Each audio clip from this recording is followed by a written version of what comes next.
السلام عليكم ورحمة الله. يا مساء الخير على أحلى متابعين في الدنيا. وحشتوني جدا جدا من القصة اللي فاتت. أنا جاية لكم النهاردة وجايبة لكم معايا قصة قوية، قصة حقيقية وقصة كاملة من القصص اللي انتوا بتحبوها دايما. بس يا ريت تتابعوا معانا القصة للآخر وتقولوا لي رأيكم في القصة والأحداث في تعليقاتكم الحلوة اللي برد عليها دايما. بس قبل ما نبدأ حكايتنا نصلي على أشرف الخلق رسولنا الكريم.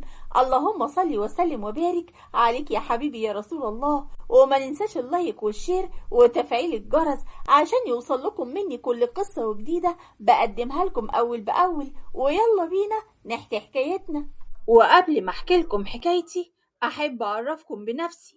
أنا اسمي رؤية وعندي 39 سنة. وفي يوم من الأيام لقيت باب الشقة بيخبط عليا، ولما فتحت لقيت طليقي أحمد واقف قدامي وقلت له: ايه ده أحمد؟ غريبة يعني، جاي لي دلوقتي عايز مني ايه؟ شكل مراتك كده ما بقتش خلاص مالية عينيك وعايز تقرب لي من تاني، مش كده برضو؟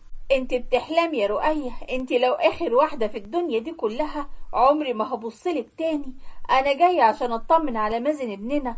هو انت صحيح جبتله عربية جديدة؟ ازاي عيل لسه ما كملش 16 سنة وتشتروا له عربية يا هانم؟ قول بقى كده ان انت متغاظ ومتضايق عشان مش عارف تصرف على ابنك جنيه واحد، وانا اللي بجيب له كل اللي نفسه فيه.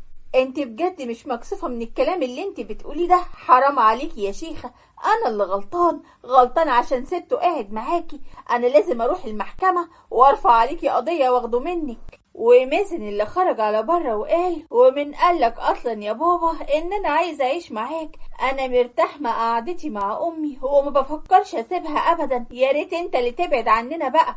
انت ازاي يا ولد انت تتكلم معايا بالطريقة اللي انت بتتكلم بيها دي؟ ما دي تربيتك يا هانم، مدلعها على الاخر ومش متعلم ازاي يتكلم مع الكبير ولا حتى يحترمه.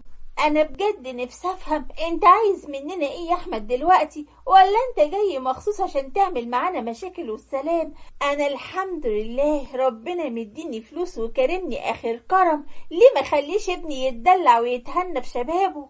ماشي يا ست هانم، دلعي ابنك لحد ما يبوظ منك ويضيع. ابنك يا هانم كان مركب بنات معاه في العربية، ايه رأيك بقى في الكلام ده؟ يخرب بيت عقلك يا واد يا مازن. طيب اصبر شوية لما تكبر وتعيش حياتك يا حبيبي، واعمل كل اللي انت عايزه واللي نفسك فيه كمان. تصدقي انا اللي غلطان عشان جيت لحد عندك واتكلمت معاكي. بس اكتر غلطة عملتها في حياتي ان انا اتجوزت واحدة زيك. بقولك ايه بقى يا احمد، يا ريت تبعد عني وعن ابني. انا مش عايزة منك اي حاجة، انت خلاص مالكش عندنا اي حاجة، وسيبنا رب ابني زي ما انا عايزة. واحمد اللي بصلي وما ردش عليا وسابني ومشي على بره على طول. ومازن اللي قرب مني وقال لي: انا بجد مش عارف يا ماما انت ازاي كنت متجوزة البني ادم ده؟ ده انسان معقد قوي وكل حكاية يعمل لنا عليها مشكلة كبيرة. امال بقى لو عرفت سبب طلاقي منه هتقول عليه ايه؟ وانا اللي بدأت افتكر كل اللي حصل زمان. في يوم من الايام كنت واقفة في اوضة النوم وبلبس عشان نازلة على شغلي، واحمد اللي دخل عليا وهو بيزعق وقال لي: ايه اللبس القصير اللي انت لابساه ده يا هانم؟ ولا انت فاكرة ان انا ممكن اوافق ان انت تنزلي الشغل بالمنظر ده؟ اوف بقى، جرالك ايه يا احمد على الصبح؟ على فكرة بقى كل زمايلي اللي في الشركة بيلبسوا نفس اللبس بتاعي ده. يا ريت تبطل تخلف شوية وتبقى معقد بالطريقة دي. انت ايه لاغي دماغك خالص؟ يا ريت تبقى متحضر شوية وتبطل عقد بقى.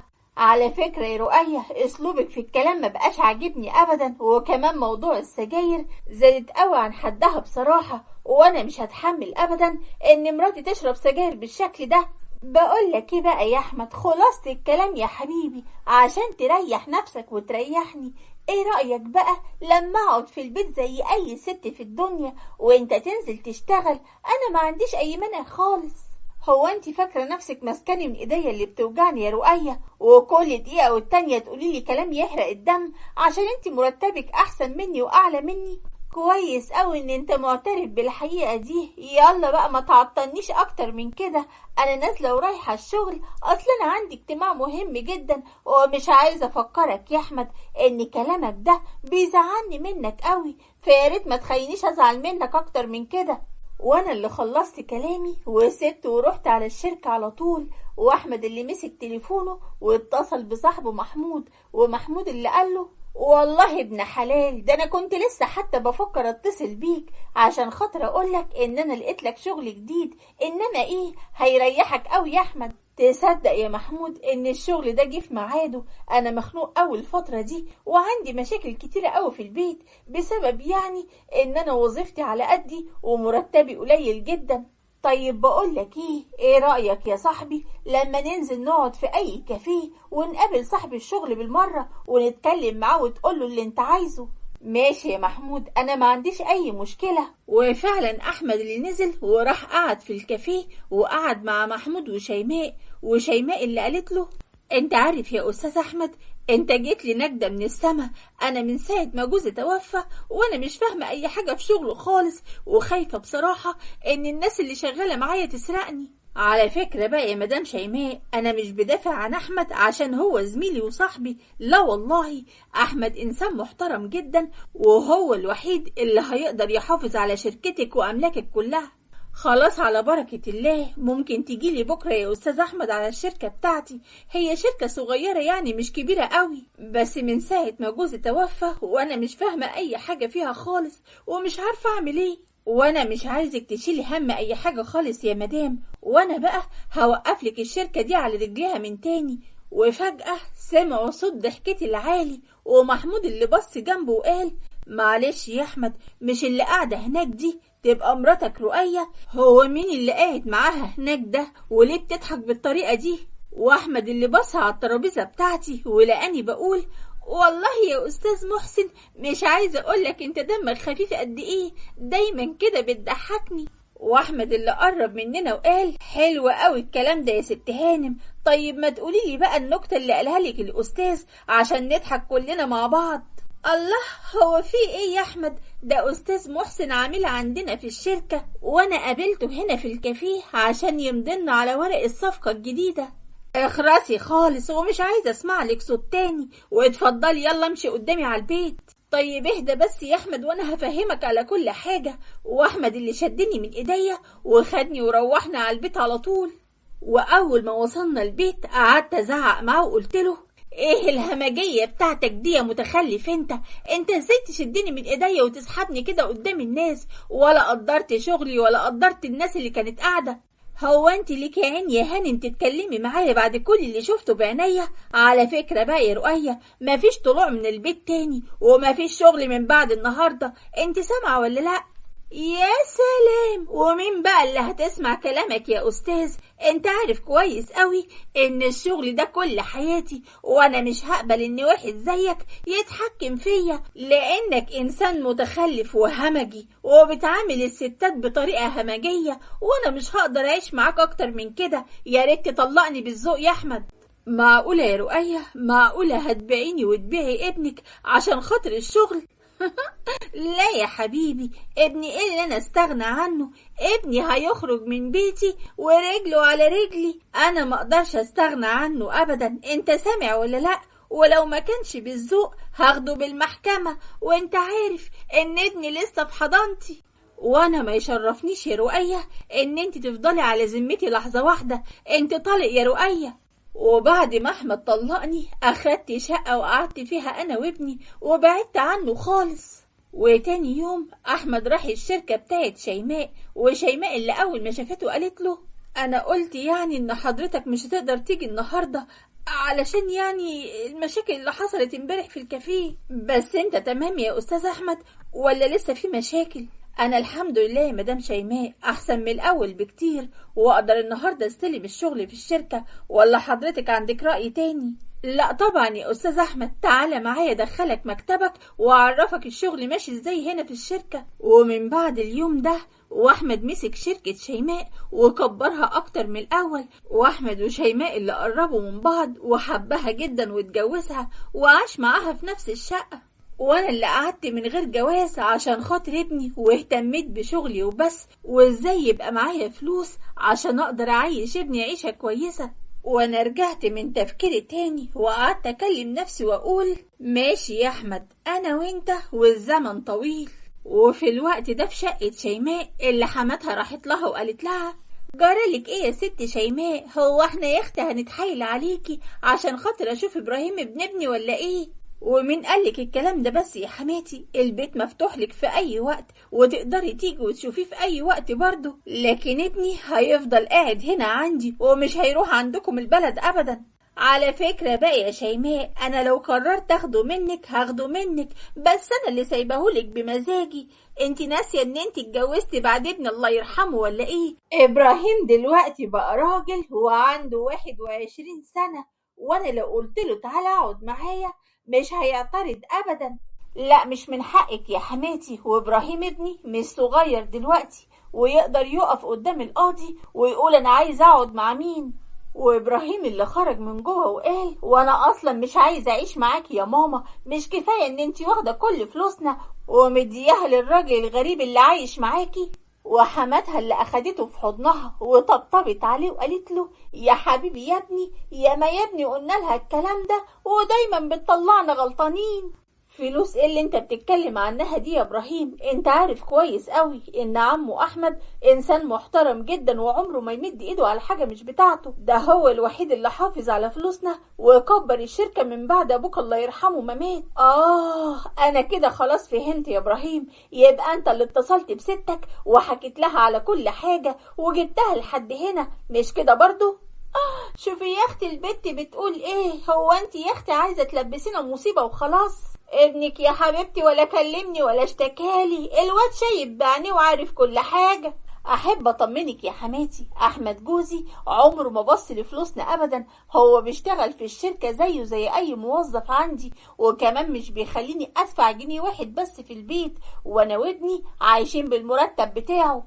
يا ريت يا ماما تقولي له متشكرين جدا على خدماته واحنا مش عايزين منه اي حاجة، وكتر الف خيره لحد كده، وانا وعمي مصطفى مش عايزينه موجود في الشركة. لا والله، ومن امتى بقى عمك مصطفى قلبه على الفلوس بتاعتنا وقلبه على الشركة؟ ما انا ياما اتحايلت عليه يمسك الشركة بعد جوز الله يرحمه، وهو اللي ما كانش بيوافق ابدا، وكان دايما بيقولي طالما الشركة باسم ابنك يبقى انتوا تصرفوا. وانا ماليش دعوة بالحوار ده كله يا ماما، انا مش عايز اي راجل غريب يقعد في شركة ابويا الله يرحمه، انا هسافر مع تيتا هقعد عندها فترة كده مش طويلة لاني خلاص ما بقتش عيل صغير. يا حبيبي يا هيمة تعالى يا قلب تيتا اقعد معايا في البيت، بيت ستك مفتوح لك في اي وقت. وفعلا سته اللي اخدته وسافروا على البلد على طول، وعلى اخر اليوم وصل احمد على بيته وقال ازيك يا شيماء عامله ايه؟ الله مالك يا حبيبتي واقفه قدام الباب كده ليه؟ حماتي بتلعب لعبه كبيره عليا قوي يا احمد، وانا مش عارفه اعمل ايه ولا اتصرف ازاي، وحاسه ان هي ناويه تاخد ابني مني. انت عارفه ومتاكده كويس قوي ان ابراهيم بيحبك جدا ولا يمكن يستغنى عنك في يوم، ويا ريت تطلعي الكلام ده من دماغك واهدي كده يا حبيبتي واحكي لي كل اللي حصل. واحمد اللي اخدها وقعدوا وشيماء حكت له على كل اللي حصل، وشيماء اللي كملت كلامها وقالت انا خلاص ما بقتش عارفه اعمل ايه، ليه مش عايزين يبعدوا عني انا وابني؟ بس انا شايف ان ابنك ابراهيم عنده حق في كل كلمه قالها، لازم عمه هو اللي يبقى موجود في الشركه، وانا هبقى موجود في الشركه زي اي موظف في الشركه. لا طبعا يا احمد، مصطفى ده مدمن مخدرات ولو مسك الشركه هيوقعها، وانا لا يمكن اوافق بالكلام ده ابدا. على العموم مش وقته الكلام ده خالص يا حبيبتي، وبعدين ابنك من حقه يروح يقعد عند جدته شوية ويزورها برضه ويقعد معاها. ربنا يسترها بقى يا احمد، انا حاسة كده ان هتحصل مشكلة كبيرة وانا مش قدها، انا قلبي بيقول لي كده وقلبي دليلي يا احمد، ما بحسش بحاجة غير لما بتحصل. وفي الوقت ده في شقة حماد شيماء اللي قعدت جنب ابراهيم وقالت له نورت بيت جدك يا نور عينيا يا ابراهيم، انا فرحانه قوي يا حبيبي ان انت رضيت تقعد معايا. بس يعني يا تيتا انا حاسس ان انا ظلمت عمو احمد. اصل انت ما تعرفيش هو بيحبني قد ايه، وفعلا ما بياخدش مننا اي فلوس زي ماما قالت لك كده بالظبط. بقى معقول يا ابراهيم هتطلع ستك غلطانه عشان خاطر مامتك؟ على العموم مش وقت الكلام ده خالص يا حبيبي. انا هدخل اشوف عمك مصطفى بيعمل ايه. ها يا ماما، جبتلي الفلوس اللي انا عايزها ولا لا؟ لحسن انا خلاص دماغي هتموتني من الصداع ومش عارف اعمل ايه. يا ابني حرام عليك اللي انت بتعمله في نفسك ده. الهباب اللي انت بتدفعه ده هيوديك في داهية، يا اما هتموت يا اما هتتسجن. وانا يا ابني خسرت اخوك ومش عايزه اخسرك انت كمان. على العموم ابراهيم ابنه قاعد بره وعايزين نتفق مع بعضنا كده هنعمل ايه بالظبط. انا سامع ان الواد ده ياما على قلبه فلوس قد كده. بقولك ايه، ما تخليه يقعد معانا كده كام يوم ويصرف علينا. اصل الحكاية عالجنط خالص وانا معيش اي فلوس. صبرني يا رب. حرام عليك يا مصطفى اللي انت بتعمله في امك ده يا ابني. يلا يا مصطفى ربنا يهديك يا ابني. اخرج واقعد مع الواد بره وانا هعمل لكم لقمة انتوا الاتنين. وامه اللي سابته ودخلت على المطبخ، ومصطفى اللي خرج وقعد في الصالة وقال لابراهيم يلا يا ابراهيم انا مش هستخسر فيك الاستباحة الحلوة دي. تعالى يا حبيبي اقعد جنب عمك. عارف يا عمي انا مبسوط جدا وفرحان ان انا قاعد معاكم هنا في بيت جدي. انا مش عارف ماما ليه كانت رافضة قعدي عندكم. سيبك من امك دي خالص يا ابراهيم، طول عمرها كده بومة وما بتحبش حد ابدا. الله يكون في عونك معاها. وابوك الله يرحمه قصفت عمره بدري بدري. على العموم قافل بقى على الموضوع ده على الصبح وخلينا كده نعدل المزاج. بس ايه اللي في ايدك ده يا عمو؟ انا اول مرة اشوف حاجة زي دي بقى يا واد يا ابراهيم المزاج كله. دي اللي هتخليك طاير في السما ومبسوط قوي ومحدش يقدر يقولك تلت التلاتة كام. بجد يا عمو يعني اللي انت بتشربه ده هو اللي هيخليني فرحان ومبسوط ومحدش يقدر عليا وابقى قوي؟ طبعا يا واد، والبير يكدب العطشان. خد كده وجرب وانت هتدعيلي وهتشوف بنفسك برضو. وفعلا مصطفى ادى لابراهيم العيل الصغير الحاجة دي، وابراهيم اللي اول ما شربها قعد يكح جامد، ومصطفى اللي قعد يضحك جدا وقال له معلش معلش يا حبيب عمك، هي كده بس في الاول وبعد كده هتتعود عليها وهتعمل احلى دماغ. وبعد شوية إبراهيم اللي كان بيضحك جدا وبيرقص كمان، ومصطفى كان قاعد بيضحك عليه، وأمه اللي دخلت عليهم وقالت يا لهوي هو الواد إبراهيم ماله كده مش صالب طوله. اوعى يا واد يا مصطفى تكون اديت له حاجة من الهباب اللي انت بتطفحه ده لحسن الواد يروح فيها. ايوه طبعا ياما، دي اول حاجة عملتها عشان اي حاجة اطلبها من ابراهيم ما يقوليش لا عليها ابدا. وساعتها بقى اعرف اسيطر عليه واسيطر على فلوسه وعلى الشركة كمان. ولا انت ناسية ان الشركة مكتوبة باسم المحروس؟ اسمعني بس يا ابني، احنا ممكن نقدر ناخد منه اللي احنا عايزينه بس بالعقل مش بالهباب اللي انت بتديهوله كده. انا خايفه للواد يجراله اي حاجه، وساعتها بقى امه مش هتسكت ابدا وهتدخلنا في سين وجيم. انا مش عايزك تقلقي خالص يا ست الكل. انا عارف انا بعمل ايه كويس قوي، والعز اللي الست هانم قاعده فيه ومتنغنغه فيه ومستخسره فينا كل مليم. وطالما بقى الذوق مش نافع معاها يبقى خلاص ابنها هو اللي هيلوي دراعها وهتدينا كل الفلوس ومش هتقدر تفتح بقها معانا بنص كلمة. ربنا يسترها بقى يا ابني. انا قلبي مش مطمن وخايفة قوي، خايفة للواد يجراله اي حاجة. انت شفت الواد مش قادر يصلب طوله ازاي؟ ما تخافيش عليه قوي كده ياما، الجرعة اللي اديتهاله جرعة صغيرة قوي. هو بيبقى كده في الاول عشان لسه جديد في الصنف، لكن لما ياخد عليها هتلاقيه كده واقف وصالب طوله ولا كأنه في اي حاجة. المهم بقى ياما خد الواد وحميه واكليه ونيميه، لانه شكله كده هينام له كده يجي 3 ايام. اما انا بقى هطير دلوقتي واقعد مع واحد صاحبي على القهوة وهجيلكم على بالليل. وفي الوقت ده انا كنت قاعدة في شقتي ولقيت مازن ابني دخل عليا وقال لي بقولك ايه يا ماما يا حبيبتي، ممكن تشوفي لي معاكي كده 2000 جنيه؟ اصل انا عايز اخرج مع اصحابي ومعيش اي فلوس. ايه اللي انت بتقوله ده يا مازن؟ ما انا لسه مديالك فلوس امبارح بالليل، معقولة خلصتها بالسرعة دي؟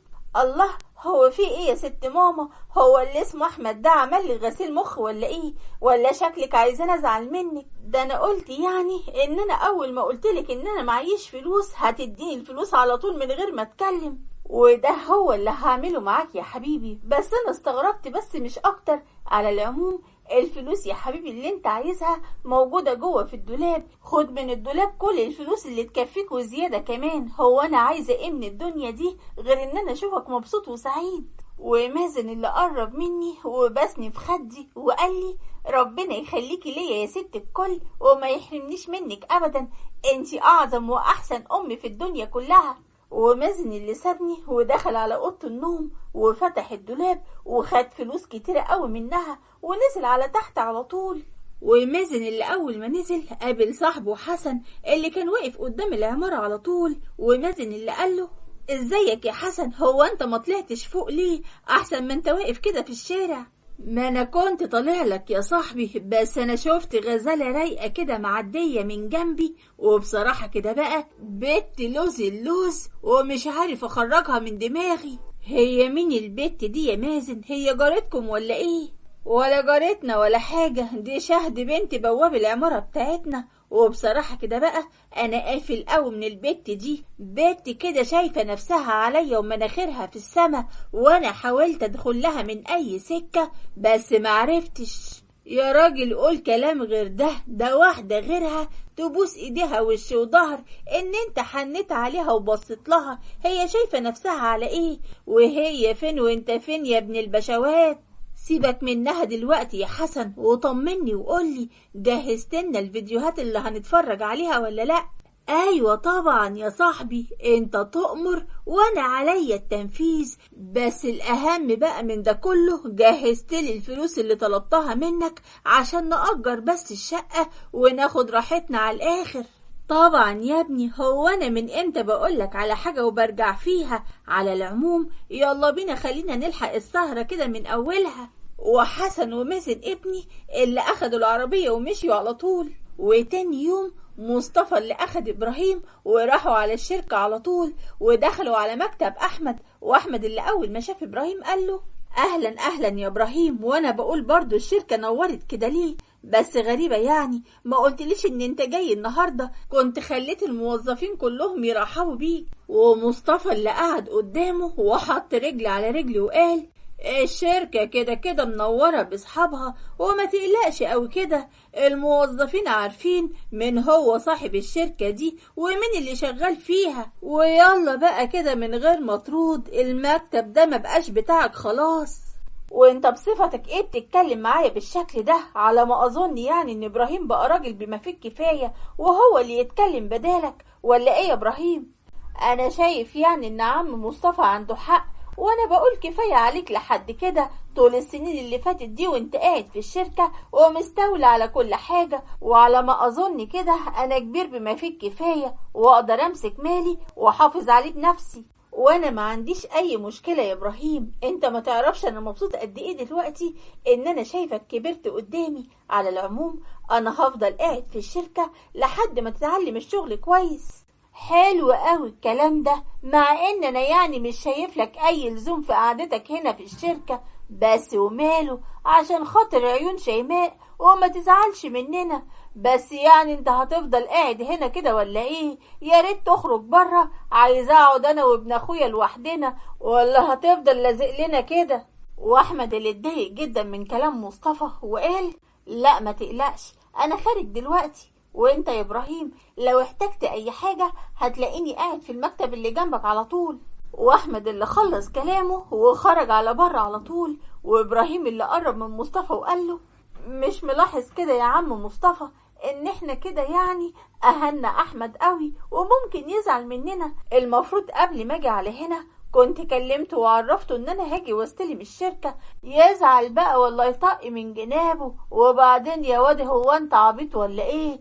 انت هتستأذن مين يعني عشان تيجي شركتك؟ بقول لك ايه بقى يا ابراهيم، انشف كده يا حبيبي، عشان الشغلانة دي ما ينفعش يبقى عظمك طري وتخاف كده على زعل اي حد. عندك حق يا عمي، لان مفيش اي حد هيقدر يخاف على فلوسي وعلى مالي غيرك انت وبس. طبعا طبعا يا حبيبي، هي دي فيها كلام برضو. وفي الوقت ده احمد اللي كان قاعد في مكتبه واتصل بشيماء وحكالها على كل حاجة، وشيماء اللي قالت له: حقك عليا يا احمد، انا عارفة ان ابراهيم زودها معاك قوي. على العموم انا ليا كلام معاه تاني لما يرجع من الشغل. ابدا والله يا شيماء، كل الحكاية ان انا مش مرتاح ابدا للي اسمه مصطفى ده، وخايف عليه منه من ساعة ما شفته كده، وانا حاسس ان هو بني ادم مش طبيعي. انا بجد مش فاهمة ايه اللي فكرهم بينا بعد كل السنين اللي عدت دي. ما انا في حالي وهم في حالهم، عايزين مني ايه بس عشان خاطري يا احمد، عايزاك تفضل جنب ابراهيم دايما وما تسيبهوش لوحده معاه.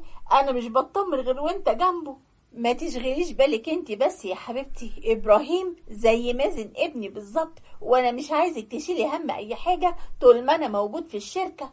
وبعد شوية احمد اللي دخل عليهم المكتب من تاني ولقى ابراهيم نايم ومصطفى اللي عمال يتكلم في التليفون، وقعد يزعق معاه وقال له: جرى ايه يا جدع انت؟ ازاي تدخل عليا المكتب كده من غير احم ولا دستور، ولا هي وكالة من غير بواب؟ لو سمحت يا جدع انت، يا ريت تتكلم معايا بكل احترام. وعلى العموم انا خبطت على الباب قبل ما ادخل، بس شكلك كده كنت مشغول ومركزتش. طيب يا ريت تنجز وتبطل رغي كتير، عشان انا مش فضيلك. في ورق مستعجل ولازم ابراهيم يمضي عليه. الله، هو ماله نايم كده ليه؟ ها؟ اصل هو انت ناسي ان احنا راجعين من سفر ولا ايه؟ تلاقيه تعب من السفر عشان كده نايم على طول. سيب الورق هنا، واول ما ابراهيم يفوق انا هخليه يمضي عليه. تمام؟ خلاص ماشي. واحمد اللي قال كلامه وخرج على بره، ومصطفى اللي قعد يكلم نفسه ويقول: لا بقى، بسببك انت يا احمد انا مش هعرف اطلع باي مصلحة من الشركة دي، لانك حاشر مناخيرك في كل حاجة، والحل الوحيد لده كله ان انت تخرج من الشركة دي نهائي. وانا في الوقت ده قعدت طول الليل استنى مازن يرجع من بره، لكن للأسف بتبرى طول الليل وما كنتش عارفة عنه اي حاجة. واول ما النهار طلع لقيت مازن دخل عليا، وانا وقفت قدامه وقلت له: ممكن اعرف ايه اللي اخرك لحد دلوقتي يا مازن؟ طالما يا حبيبي هبات بره، مش المفروض تكلمني في التليفون وتقولي بدل ما تسيبني قلقانه عليك بالطريقه دي؟ يا ماما يا حبيبتي، المفروض يعني تكوني اتعودت على كده. لما اكون خارج مع اصحابي يبقى انا مش هرجع غير تاني يوم. وعلى فكرة بقى، انا ما بقيتش صغير على الكلام ده، ولا انت شايفاني لسه عيل صغير قدامك؟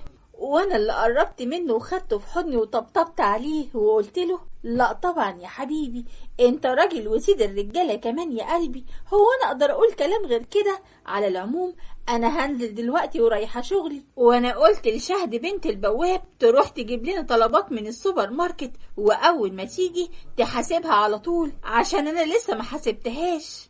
ايه شهد؟ بس كده يا ماما، من عينيا الاتنين يا حبيبتي. انا هعملك كل اللي انت عايزاه. روحي انت على شغلك وما تقلقيش خالص من اي حاجة. وانا اللي سبته ورحت على الشغل على طول. وبعد شوية وصلت شهد، ومازن اللي فتح لها الباب وقال لها: يا دي النور يا دي النور، وانا بقول الشقة منورة كده ليه؟ شهد هانم منورة شقتنا كلها. يلا يا شهد ادخلي واقفلي الباب وراكي، بدل ما انت واقفة على الباب بالطريقة دي. معلش يا استاذ مازن، انا مش فاضية دلوقتي، وغير كده كمان انا معايا طلبات كتيرة لسكان العمارة وعايزة اسلمها لهم. ومازن اللي قرب من شهد ومسكها من ايديها وقال لها: بقولك ايه يا شهد، ما تدخلي كده يا حلوة، وانا هبسطك على الاخر، وما تقلقيش من اي حاجة. بصراحة كده بقى انت حلوة قوي يا شهد، وخسارة في المرمطة انت اللي زيك يتشال على الراس من فوق، وتبقي هانم من الهوانم اللي انت بتشوفيهم في التلفزيون. اسمعي كلامي بس وخليكي ماشية ورايا، وانا هأكلك الشهد. وشهد اللي زقته وقالت له ابعد عني يا جدع انت، وايه الكلام اللي انت بتقوله ده؟ انا مستحيل اوافق على اللي انت بتقوله ده ابدا، والحاجات اللي طلبتها مني المدام اهي عندك اهي، واخر واول مرة تتعرض لي تاني، انت فاهم ولا لا؟ يا اما بقى هقول لبابا وهو اللي هيشوف شغله معاك. وشهد اللي خلصت كلامها وسابته ونزلت على تحت، ومازن اللي كان واقف متضايق جدا وقعد يكلم نفسه ويقول بقى انت بقى يا بنت البواب يا شحاتة بتكلميني انا بالطريقة دي؟ طيب انا بقى هعلمك الادب كويس قوي، بس الصبر. وشهد اللي جري على اوضة ابوها اللي كانت تحت السلم وكانت منهارة من العياط، وابوها اللي اول ما شافها قال لها الله مالك يا بنت يا شهد، نازله من شقه الست رؤية شكلك عامل كده ليه؟ اوعى تكون قالت لك حاجه تزعلك، عارفه لو ده حصل انا هطين عيشتهم. ها؟ لا ابدا يا بابا، انا اصلا ما شفتش الست رؤية. على العموم ما تشغلش بالك انت يا حبيبي. طيب اقسم بالله يا شهد لو ما اتكلمتي وقلتي لي ايه اللي حصل لخليكي تروحي تقعدي عند خالتك وبلاها وجع الدماغ ده كله. لا خلاص يا بابا، انا هحكي لك على كل حاجة. بصراحة كده بقى اللي اسمه مازن ابن مدام رؤية دمه تقيل قوي على قلبي يا بابا، انا بجد مش فاهمة، عيل لسه في سنه راكب عربية ومتدلع اخر دلع.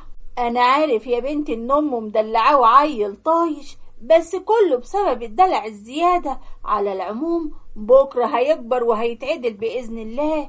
على رأيك يا بابا، على العموم انا هدخل اوضتي عشان احفظ ورد القرآن بتاعي، لان المحفظة بكرة هتسمع لي، ولو ما رحت لهاش حافظة بكرة هتبهدلني اخر بهدلة.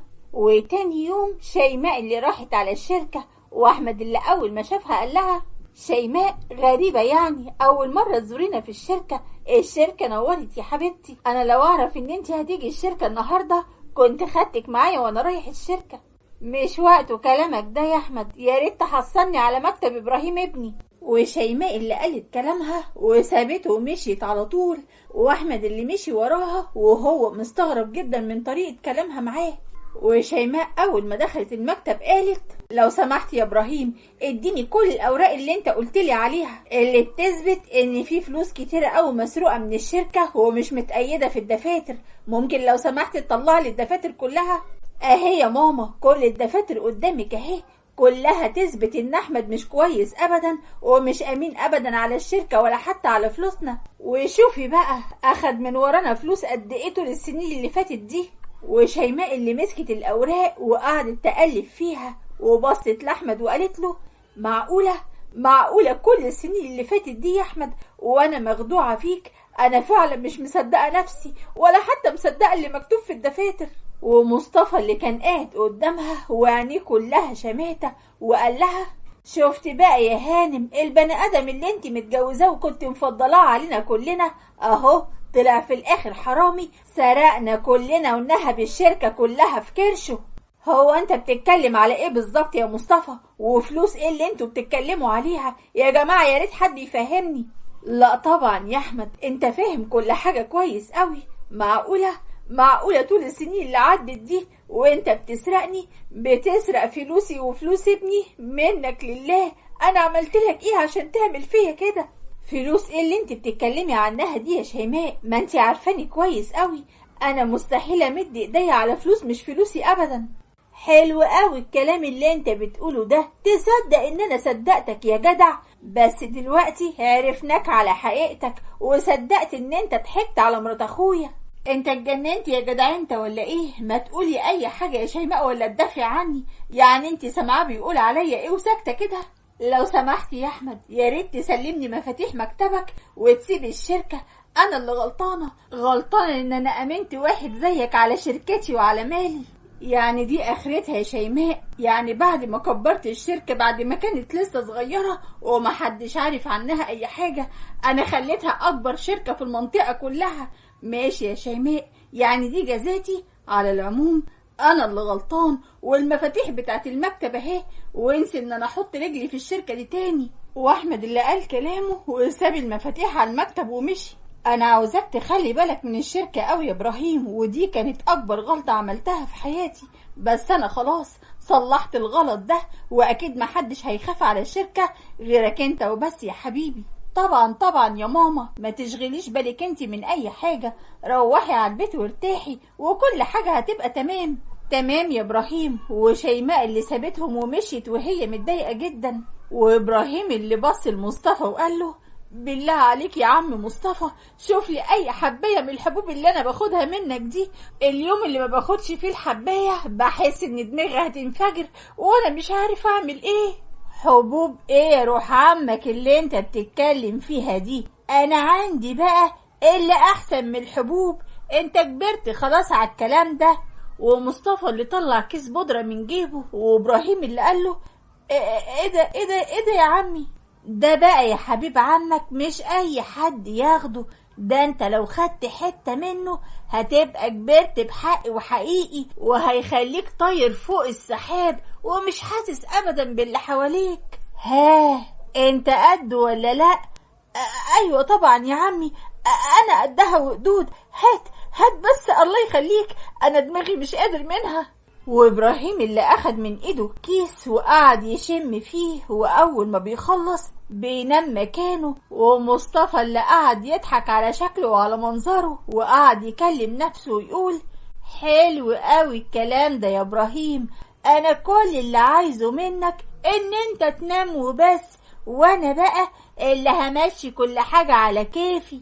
ومصطفى اللي طلع التليفون من جيبه ويكلم واحد في التليفون وقال له انا في المكتب دلوقتي يا سامح، يا ريت ما تتأخرش عليا.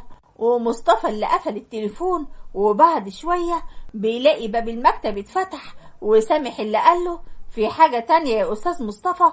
عايز حاجة؟ انت تؤمر بس، وكله تحت رهن إشارتك. لا كفاية لحد كده. وبصراحة كده بقى أنا طلبتك تدخلي المكتب عشان أكافئك على كل اللي عملته، لأني بصراحة كده بقى لولا الورق المضروب اللي انا طلبته منك عشان تظبطه ما كنتش هقدر امشي اللي اسمه احمد ده ابدا من الشركة، وكان هيفضل قاعد لي كده زي الشوكة في الزور. اهو غار في 60 داهية، والشركة كلها بقت بين ايديك ومحدش يقدر يفتح بقه معاك. عشان كده يا سامح انا كلمتك تدخلي المكتب عشان تقدر تساعدني. ومصطفى اللي بدأ يفتكر كل اللي حصل. في يوم من الايام مصطفى دخل مكتب سامح، وسامح اللي وقف له وقال له انت مين يا جدع انت، وازاي تدخل عليا المكتب بالطريقه دي؟ يلا اتفضل اطلع بره. ومصطفى اللي قعد قدامه وحط رجل على رجل وقال له انا مش هزعل منك عشان انت اول مره تشوفني. بقول لك ايه يا سامح، مش سامح برضو ولا انا غلطان؟ ايوه انا سامح. مين حضرتك بقى؟ عشان انا مش فاضي ورايا شغل كتير. بصراحة كده بقى أنا هبقى ماسك الشركة دي والمدير الجديد، وأنا هطلب منك خدمة صغيرة، ولو عملتها يعتبر هتبقى دراعي اليمين في الشركة كلها. ها قلت إيه؟ ولما أنت تبقى مدير الشركة أستاذ أحمد هيروح فين؟ ما أنا جاي لك مخصوص عشان خاطر الأستاذ أحمد. بقول لك إيه يا سامح، أنا عايزك في خدمة، ولو عملتها صح هتاكل الشهد من ورايا. ها قلت إيه؟ طالما الموضوع فيه مصلحة حلوة أنا طبعا موافق، ومن إيدك دي لإيدك دي، شوف أنت عايز إيه وأنا هعمله لك على طول. ومصطفى اللي قرب منه وحكاله على كل اللي عايزه منه، وسمح اللي ضحك بكل خبث وقال بس كده من عينيا الاتنين، اعتبر الموضوع ده انتهى خلاص، دي حاجة بسيطة خالص، ده أنا هخليهولك بيسرق الشركة من أول يوم دخل فيها. انا نظرتي فيك يا سامح ما خيبتش ابدا، وقلت ان انت اللي هتعمل لي كل اللي انا عايزه منك. على العموم كل الملفات اللي انا قلت لك عليها عايزها على مكتبي بعد ساعة. تمام؟ انا تحت امرك يا مصطفى بيه. وفعلا سامح بيزور كل الملفات اللي تثبت ان احمد حرامي وبيسرق الشركة من ساعة ما مسكها. ومصطفى اللي اخد الملفات كلها وحكى لابراهيم على كل حاجة، وابراهيم اللي قال له بس اللي انت عملته ده يا عمي اكبر غلط، واحنا بالطريقة دي هنظلم عمو احمد لانه اشرف من الشرف، وعمره ما بيعمل حاجة غلط ابدا، وطول عمره محافظ على مالنا وعلى فلوسنا. انت عبيط يالا ولا ايه؟ احنا لو ما عملناش كده احمد ده هيفضل في الشركة الكل في الكل، وانت هتبقى شغال عنده. بس يعني يا عمي مفيش بس، كل اللي انا عايزه منك ان انت تسمع كلامي مش اكتر ولا اقل، تمام؟ وفعلا مصطفى عمل اللعبة دي كلها وشيماء صدقتها، ومصطفى اللي رجع من تفكيره وادى لسامح بقية حسابه وهو بيضحك وفرحان. وفي الأوضة اللي تحت السلم اللي كانت قاعدة فيها شهد، أبوها اللي قرب منها وقال لها بقولك ايه يا شهد يا بنتي، اتصلوا بيا الجماعة اللي في البلد وقالوا لي ان عمك مات، وانا لازم اسافر دلوقتي حالا عشان احضر الدفنة والجنازة. لا حول ولا قوة الا بالله، الله يرحمك يا عمي. طيب خلاص يا بابا، استناني ثانية واحدة هحضر شنطة هدومي واسافر مع حضرتك. لا يا بنتي مش هينفع تيجي معايا، خليك انتي قاعدة في العمارة. بس بالله عليك يا شهد اوعي تدخلي اي شقة وانا مش موجود، انتي سامعة ولا لا؟ انتي اخرك تجيبي طلبات لسكان العمارة وبس وتحطها لهم في الاسانسير وهم اللي هياخدوها، تمام يا شهد؟ اللي تشوفه يا بابا. حاضر. وفي الوقت ده حسن صاحب مازن اللي كان قاعد معاه في شقتي وقال له يا سلام، اخيرا امك مش موجودة النهاردة في الشقة. بس بقولك ايه يا واد يا مازن، انا عندي ليك خبر، انما ايه ب500,000 جنيه. خبر ايه يا حسن؟ انا مش فاهم منك اي حاجة. انا لسه يا عم هركب الاسانسير سمعت البواب ان هو مسافر البلد وبنته قاعدة لوحدها النهاردة في الأوضة بتاعتها. معلش يعني فين الخبر الكويس اللي انت بتقول عليه ده؟ ما انت عارف البت دي عاملة ازاي، بنت بومة ونكد ومقفلة وشايفة نفسها علينا. اسمعني كويس قوي بقى يا باشا، احنا هننزل لحد عندها وهنعمل معاها الصح، وهي هتخاف اصلا تتكلم مع اي حد لانها عارفة انت مين وامك مين، ولا تقدر تعمل معاكم اي حاجة. ايه طيب بقولك ايه يا حسن، ايه رأيك لما نحاول نشوف بنت غير البنت دي؟ يعني اشمعنى هي؟ بصراحة كده بقى البنت دي منخششة في دماغي على الاخر.